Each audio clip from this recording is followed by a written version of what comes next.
I recently discovered that my wife is having an emotional affair, and there might be a physical aspect to it too. The guy involved has been a long-term friend who's been around since before I came into the picture. We've been married for 20 years, no children together, but she has grown-up kids from a previous marriage. Our intimate life took a hit about 5 years ago when she lost interest, making it clear that it was a chore. We grew apart. A couple of months ago, I realized I couldn't continue like that. So I started working on our relationship and our improved significantly. However, she dropped the bombshell saying she's no longer romantically or solely in love with me. At the same time, I discovered she was messaging and spending time with this friend. I confronted her and she admitted to going out for drinks with him, seeming to think it wasn't wrong. She told me he got kicked out by his wife and asked her to move in with him. She's uncertain about what to do and needs time to think. I took some time to process this, and we've had multiple conversations. I love her and believe we can have a happy future, but I can't continue living like this. She needs to decide, but it seems like she's torn between her head and her heart. She knows I'm a loving husband and we have a good life together, but she's finding excitement in the affair. She talks about long-term plans like gardening, but I can't help but wonder if she'll be here to see them through. She understands the stress this uncertainty is causing me and that she needs to decide soon, but she's reluctant.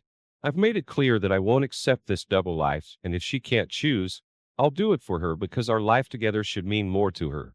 Right now, it's a strange half-life where she kisses me goodnight, but spends her days, presumably, with him. Thanks for reading. It felt good to get my thoughts out. I'm going to make a decision soon. I have to.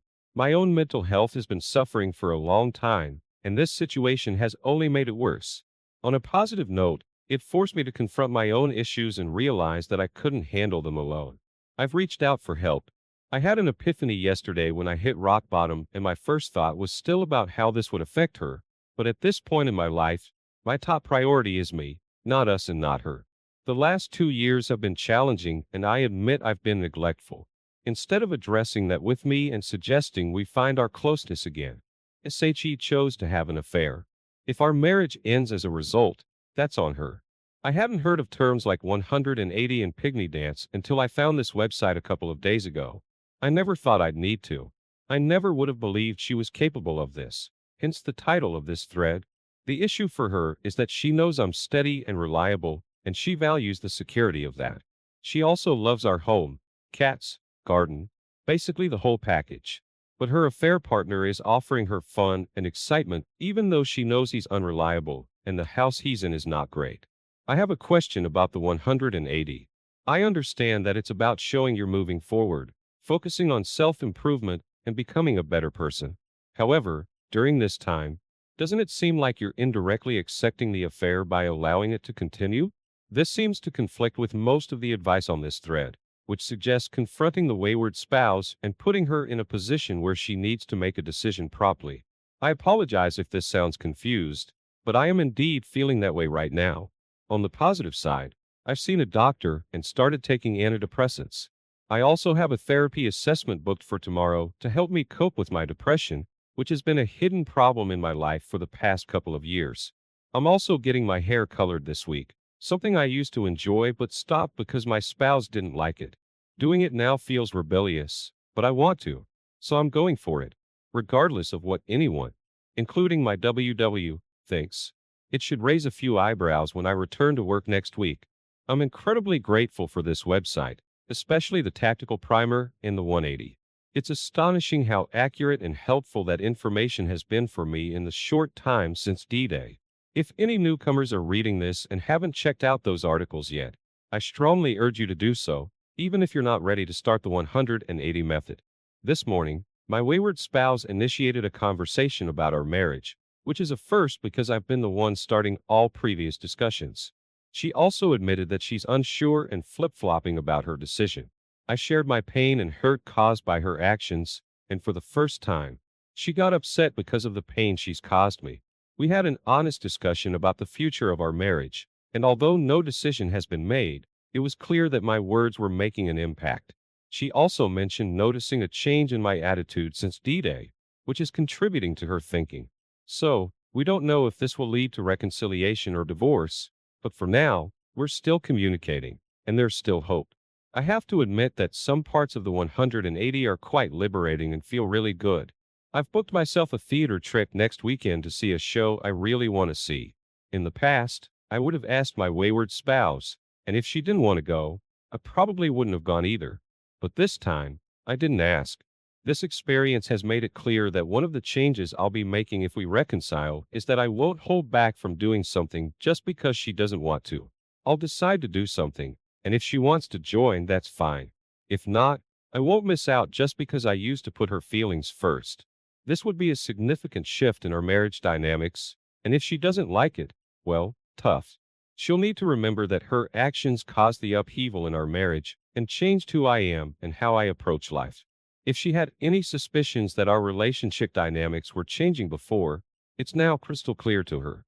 She was quite shocked and confused when she found out I was going to the theater without consulting her first. Then this morning, she complained that she never knows when I'll be home during the working day.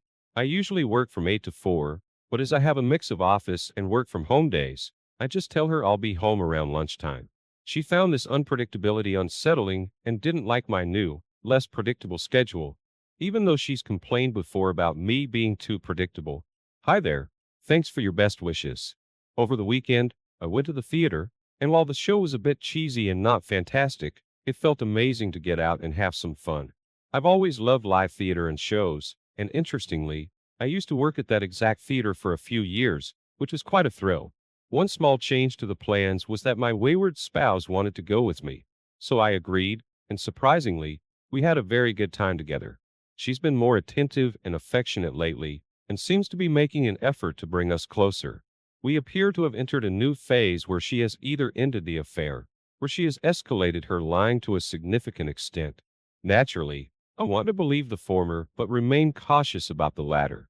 For now, I'm waiting to see how this unfolds, but in a strange way, I feel relieved that we've reached a tipping point. Either she's genuinely trying to work things out for reconciliation, or I'll discover she's been lying extensively, which, in my mind, would be a line I won't accept, and I'd be ready to proceed with divorce. She's definitely making sure I know where she is at all times, and her actions seem to support this. However, I don't fully trust her, and it'll take a long time to rebuild that trust. She's also initiating more physical contact, hugs, kisses, and touches more than before. Personally, I'm feeling much calmer, which I attribute to a combination of medication, having more time to process my thoughts since D-Day, and the improved atmosphere between my WS and me. Additionally, I've been working on my health. I developed an overeating disorder over the past 2 years and gained a significant amount of weight. Over the last 4 months, I've been controlling my diet and lost some weight, which feels great. I've even had to buy new clothes. However, one major hurdle remains. She doesn't seem to believe she's done something profoundly wrong and doesn't want to talk about it. It's as if she's denying it happened in her own head, and discussing it would make it too real.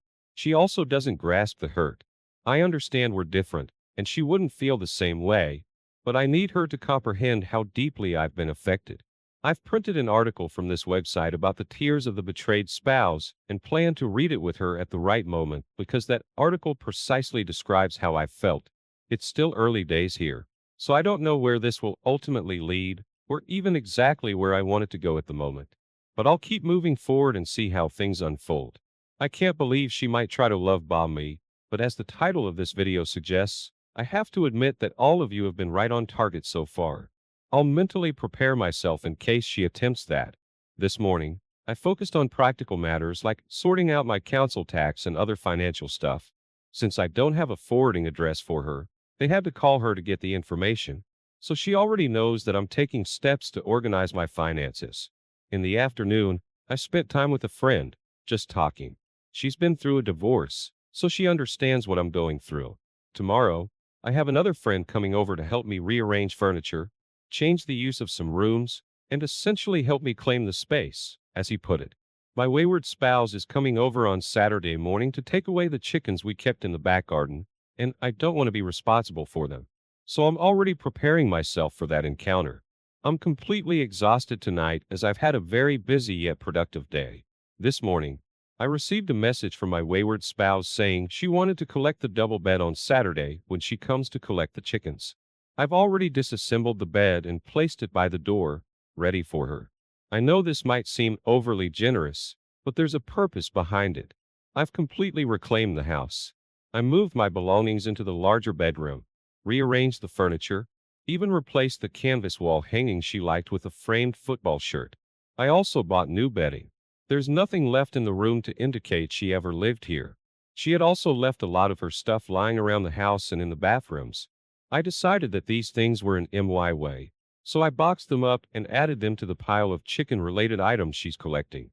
I mostly work from home, and for the past 3 years, my office has been in a garden building we have. Today, I moved my office back into my old bedroom in the house and turned the garden building back into a gym, its original purpose. Basically, I've changed every room in the house in some way, even if it was just rearranging the furniture to give the rooms a different feel. I needed to do this for myself to make the house feel different. I suspect she's going to be in for a shock when she realizes how much I've changed everything in less than 48 hours since she left. She probably won't be expecting that, but hopefully, it shows her that I accept her decision and am moving on with my life. Today, WS showed up with her son and a friend to collect the chickens and the bed. I remained cool, calm, and collected throughout, had my game face on. Then, after she left, I got a bit emotional and had a brief cry, but she will never see me like that again. Surprisingly, it was her who seemed emotional and found the experience difficult. She walked through the house and I hung back, overhearing her exclaim, "Bloody hell," when she realized everything had changed. She seemed to notice every detail, even the new bedding and the football shirt that replaced her canvas on the bedroom wall. I think a heavy dose of reality hit her at that moment. I handed her unopened mail, and she tried several times to engage in conversation, but I refused to talk about anything other than the stuff she was collecting. I made it clear I wouldn't discuss anything else until she comes to get the rest of her clothes, etc. Just before she left, she tried to kiss me. I backed off, put my hand up, and made it clear it was not happening. We had a quick peck on the cheek and a brief hug to say goodbye right before she moved out, and as far as I'm concerned, that was it. There's no reason for her to touch me or try to kiss me again. I'm done with that. Her choices and her actions have caused this situation, not mine, and she needs to understand that reality. I have 3 fantastic friends who have really stepped up to support me. They're giving me some tough love at the moment, but I appreciate it.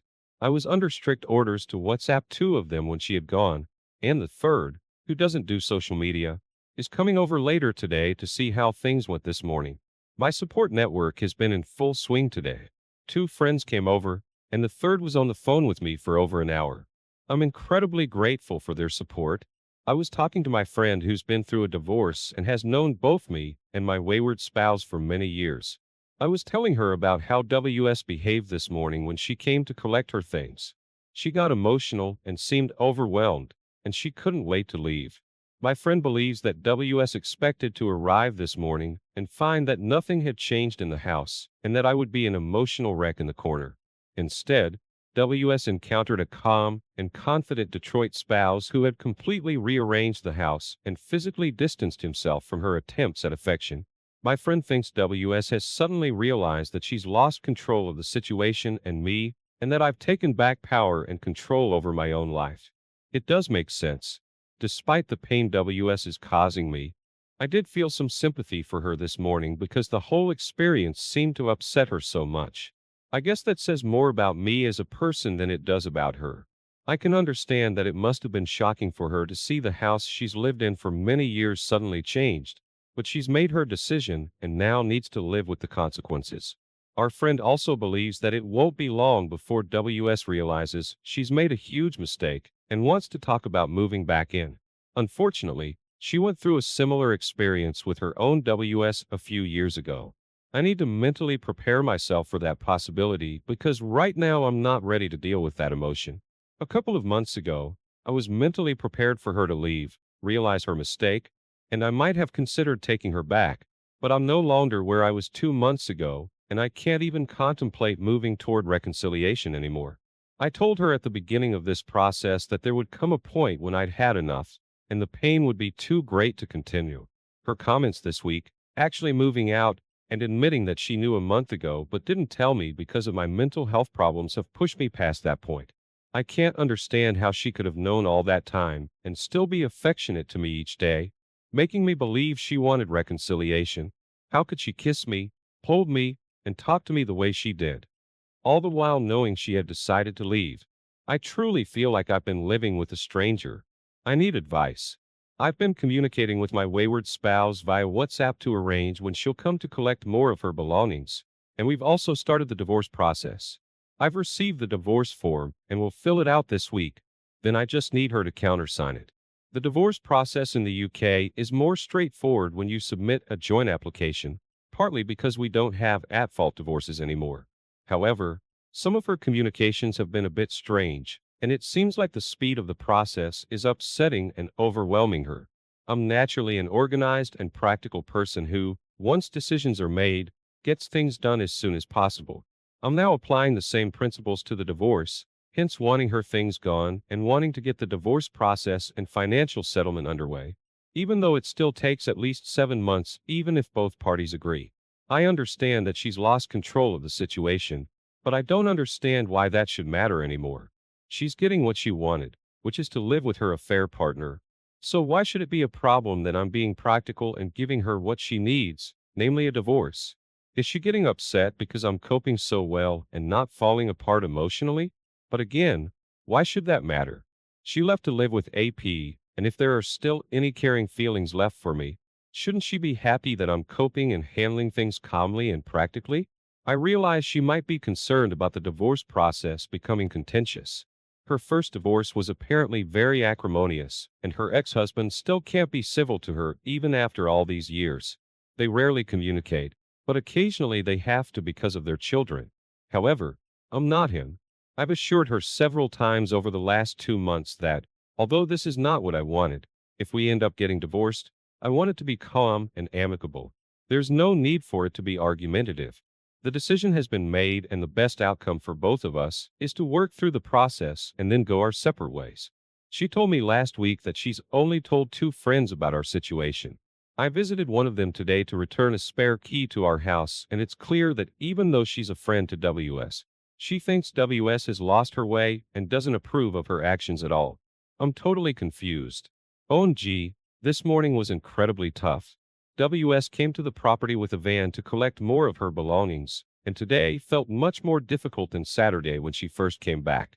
I think maybe I was too numb on Saturday to feel much. But now, after a week of this situation, it hit me harder. On Saturday, she only took things that were clearly her own possessions and the chickens, which I didn't want. This morning, we had to deal with joint possessions like kitchen appliances, saucepans, and other things that, in my mind, are part of our marriage and that we both bought and used together. That felt much harder than her taking her own things. Looking back, I should have realized it would be different, but I didn't. However, I managed to hold it together until she left, and then I got upset. She also wanted to chit-chat about her week, but I just couldn't engage. I only discussed the things she was taking, remaining polite but uninterested. She was quite unprepared and didn't bring nearly enough boxes or space on the van for all the things she said she wanted to take today. So, many items will need to be collected on at least one more visit. It seemed like she got overwhelmed and just wanted to leave, which she did. We've agreed that I'll let her know which morning or afternoon I'm available next week for her to collect more belongings. I also told her that on that day, I want us to complete the divorce form so it can be sent off. It was an extremely tough morning, but I spent an hour on the phone with a friend afterward, and another friend is coming over this evening to see how it went and give me someone to talk to. Of course, I also have all of you good people here, and I'm very thankful I found this website because it has helped me a lot. Hearing your thoughts, knowing that others have survived similar situations, and receiving your advice has helped me prepare for what WS might do next. You've always been right, and I'm truly grateful to all of you. Despite the pain, I'm really enjoying this time to myself. I'm staying busy, and I love the changes I've made. Making decisions that only consider myself is a new and liberating experience, and it feels good. On a positive note, I had a job interview yesterday for a promotion I've been working towards for a long time, and I got the job. I'll start my new role on July 1st. I've arranged for WS to come around next Thursday to collect more belongings, but it seems she's not in a rush to take everything. She mainly wants to retrieve her pottery and some glassware. I don't feel that these repeated visits are helping me, so I've left the delicate items for her to pack. And today I spent 7 hours packing everything else. Her books, CDs, DVDs, various other possessions, bedding that her family used when they stayed with us, and plenty of spare towels, sheets, and bedding that I'd rather see gone. I've even cleared out the whole loft space and made sure all her things are ready for collection. Everything is neatly boxed or bagged, making it easy for her to collect. Once this stuff is gone, there will be nothing left in the house for her to retrieve. I know she wants some items from the garden, but I'll probably arrange to be elsewhere when she comes for those. While sorting out the spare bedding, I couldn't help but smile at the thought of her family visiting her new property. She's always complained about not seeing her grandchildren enough, but they used to visit quite regularly. We live in a seaside town, and it's just a 10-minute walk to the beach, which the kids love. I'm not sure how often they'll want to visit the new house, which is clearly not as appealing, being far inland and miles away from the beach. Also, while packing her books, I stumbled upon her diaries from the last 3 years. I took a moment to read about 2022 over a coffee, and unsurprisingly, they were spending time together much earlier than she had led me to believe. WS made me think the affair started around the end of November, but according to her diary, the AP video called her while he was on holiday in Crete, presumably with his wife, in May of the previous year. They even went out for drinks together in June. So this has been going on for a whole year before she decided to leave. It makes me wonder if she would have ever told me about it if I hadn't found out and put her in a position where she had to make a decision. I had made it clear that I would only consider moving towards reconciliation if she went no contact with the AP, something she couldn't bring herself to do. I had a great night's sleep last night in my brand new double bed. As I mentioned in an earlier post, WS took the double bed with her when she moved out. So now, she and AP are sleeping in an old bed that I used to share with my WS. Meanwhile, I have a new super comfy double bed all to myself, and no one but me will use it unless I decide they're worth my time and allow them into my personal space. The changes in the house are still happening at a furious pace. In addition to new bedding, I've bought new towels and various other items, just things to make the house feel different to me. I've also discovered the therapeutic benefits of gardening. Previously, WS did all the gardening as it was her passion, but yesterday, I spent part of my lunch hour cutting back and tidying some of the plants. It was surprisingly satisfying because the garden looked tidier and more orderly when I had finished. I'm not sure how WS will react when she sees it, but it's no longer up to her. When she lived here, I let her tend the garden how she wanted. Now that I live here, I'll tend the garden how I want. I'm also a bit of a watch collector and have bought myself a new watch to congratulate myself on my promotion. It has been dispatched, and I should receive it tomorrow, which is very exciting. I know it's very early days, but at the moment, I do feel more relaxed in the house. I'm not constantly wondering what she's going to be grumpy or complain about next. I'm starting to think that despite my efforts to preserve the marriage, this could work out as the better option for me after all. If she stays with AP, then I have the chance to write myself a new chapter. If she wants to discuss reconciliation, I'll have much healthier boundaries and requirements before I would even consider it.